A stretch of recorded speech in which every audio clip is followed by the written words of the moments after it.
Paxful est fermé. C'est une nouvelle retentissante et inquiétante dans l'écosystème crypto. Paxful, une plateforme que nous avons présentée ici à plusieurs reprises, qui effectuait du trading P2P, qui vous permettait d'acheter et vendre la crypto-monnaie à partir d'un moyen de paiement local, MTN Money, Orange Money, carte Visa, carte One Vanilla. Ça vous permettait vraiment de faire du trading, d'acheter des bitcoins avec des moyens de paiement à votre portée, sans les tracasseries des comptes bancaires, des virements bancaires et autres. Paxful vient de fermer. Pourquoi Paxful a fermé? On ne connaît pas toutes les raisons. Alors, il est juste précisé que c'est pour des raisons de régulation. Donc, ils avaient un problème avec le régulateur. Le régulateur les exigeait sûrement des documents qu'ils n'étaient pas en mesure de fournir ou alors des assurances qu'ils n'étaient pas en mesure de fournir. Vous savez, quand on construit une plateforme P2P, il y a un problème énorme. Si quelqu'un se fait arnaquer sur votre plateforme, entre guillemets, vous êtes content de cette arnaque là parce que vous êtes l'intermédiaire. Même si vous allez dire que non, c'est pas moi qui t'ai arnaqué directement, entre guillemets, vous avez permis à ce qu'on arnaque cette personne là. Donc, c'est un problème des plateformes P2P. Alors, qui est responsable lorsqu'il y a une arnaque? Qui est responsable lorsqu'il y a un blanchiment? Les plateformes P2P permettent également le blanchiment parce que vous pouvez venir là avec de l'argent, acheter des crypto-monnaies à n'importe qui et vous avez des crypto-monnaies en retour que vous pouvez utiliser, vendre à une autre personne. Et de cette façon-là, l'argent est blanchi. Donc, les plateformes P2P posent vraiment un problème de blanchiment d'argent, posent un problème de régulation. Alors, Local Bitcoin, une autre plateforme P2P, a fermé il y a 2 mois de cela. Local Bitcoin a dit que c'était pour des raisons de conjoncture économique. Alors avec le B-Market, il n'arrivait plus tout simplement à fonctionner. Est-ce que Paxful ne suit pas cette même tendance-là? On ne sait pas également. L'équipe de Paxful a mentionné que c'est un problème de régulation et que c'est un problème au niveau de leur staff. Qu'il y a certains membres de leur staff qui sont partis. Alors on peut penser qu'il y a eu un vol au sein de Paxful. Il y a eu un vol grave qui fait qu'ils sont obligés de fermer. Mais on ne peut que supposer, les raisons ne sont pas claires. Et d'après ce que je vois, on n'aura même pas les raisons claires.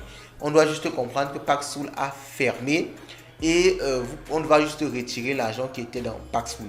Alors vous pouvez voir là que j'ai encore 7550 bloqué sur Paxful parce que j'avais fait un retrait, mais apparemment il y avait une transaction en cours. Je ne savais pas qu'il y avait une transaction en cours.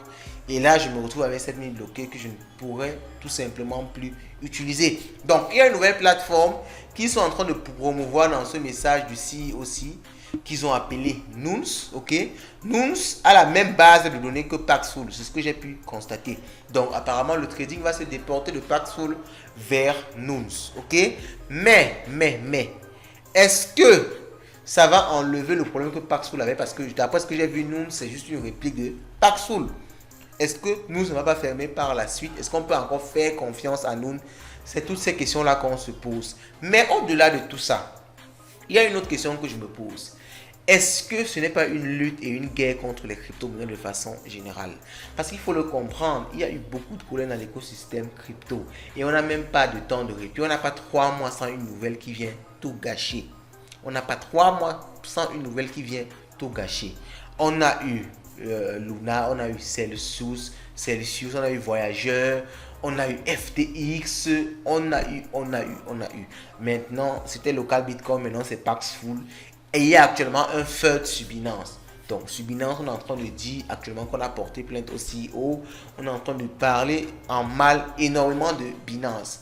Est-ce que les États-Unis, particulièrement, pointés du doigt, ne sont pas en train de faire, n'est-ce pas, tout simplement un lavage du secteur des cryptos? Est-ce qu'ils ne souhaitent pas tout simplement détruire la crypto-monnaie parce que, entre guillemets, ça échappe à leur contrôle?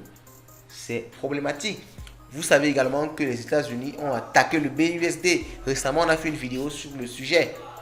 Quoi penser de tout ça? C'est vraiment problématique. Paxful, qui était une source de revenus importante pour nous, vient de fermer. Ça fait mal. Ça fait très mal. On ne sait pas. Est-ce que les États-Unis, est-ce que le monde, est-ce que les États veulent tuer les crypto-monnaies? On ne sait pas.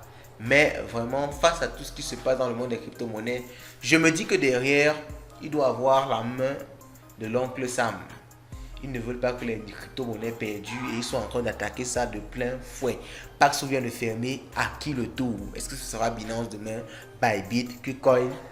On ne sait pas. Dites-moi ce que vous pensez de ça en commentaire. Ça fait très mal, mais bon, c'est la vie, c'est les cryptos. Quand il y a une situation comme ça, il faut juste s'adapter et accélérer, passer à d'autres solutions dont on vous parlera forcément sur cette chaîne. En passant ici, si vous êtes sur Live Finance, on vous parle de finance, on vous parle d'argent, on vous parle d'économie et on vous parle en général de tout ce qui peut vous apporter un plus dans votre porte-monnaie, vous apporter de l'argent. Car comme on dit chez nous, l'argent, c'est le nerf de la guerre.